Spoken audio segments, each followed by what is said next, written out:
Welcome to your favourite day of the week, everyone, where it's day number 18 of our advent calendar, where every day up until Christmas and Christmas itself, we're going for a strange and funny story that has happened in history.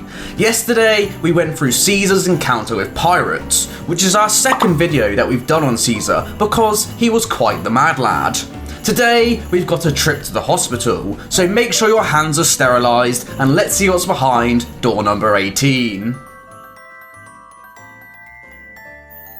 Robert Liston, the man who killed 3 people in one surgery.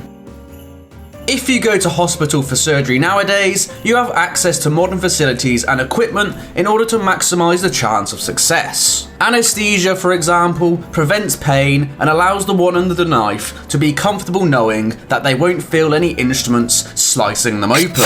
However, before the invention of anaesthesia, I imagine getting your leg amputated might have been kind of painful. Don't take my word for that though, I still have 2 legs, but I heard it might have been.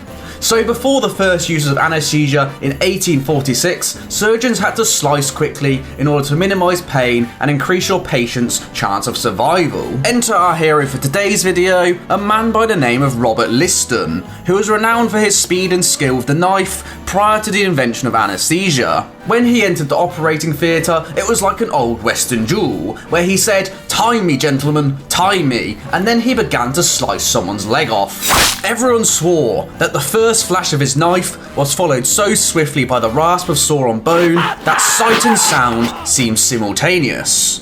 To free both hands, he would clasp the bloody knife between his teeth. 2.5 minutes. That's how long he took to amputate your leg, sew up the wound, and send you on your merry way, and he was described as the fastest knife in the West End. In comparison, a leg amputation surgery today takes roughly 45 to 90 minutes, albeit it might be a lot safer. Now, as already mentioned, speed was essential at this time, and slower surgeons would have nervous, panicked patients on their tables, sometimes wrestle free and flee the operating room. With his speed, roughly only 1 in 10 of his patients died on the operating table, whereas nearby surgeons lost roughly 1 in 4, so he was quite a man in demand for patients. However, as you can imagine, performing such tasks at extreme speed and with such showmanship, mistakes and problems sometimes crept into Liston's work. In one surgery, he amputated a man's leg in 2.5 minutes. However, in his haste, he also sliced off the patient's testicles.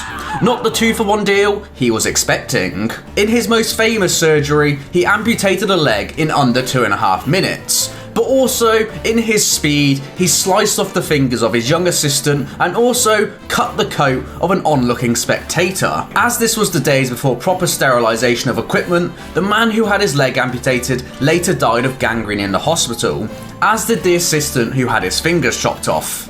The man whose coat Liston sliced open fainted at the scene because he was terrified he might have been stabbed, and it was later revealed he died of shock. This fiasco is the only known case of a surgery that had a 300% mortality rate. Liston would later go on to perform in the first surgery using modern anaesthesia, which saw his techniques of slicing quick become increasingly redundant as more time could now be allowed in the operating theatre.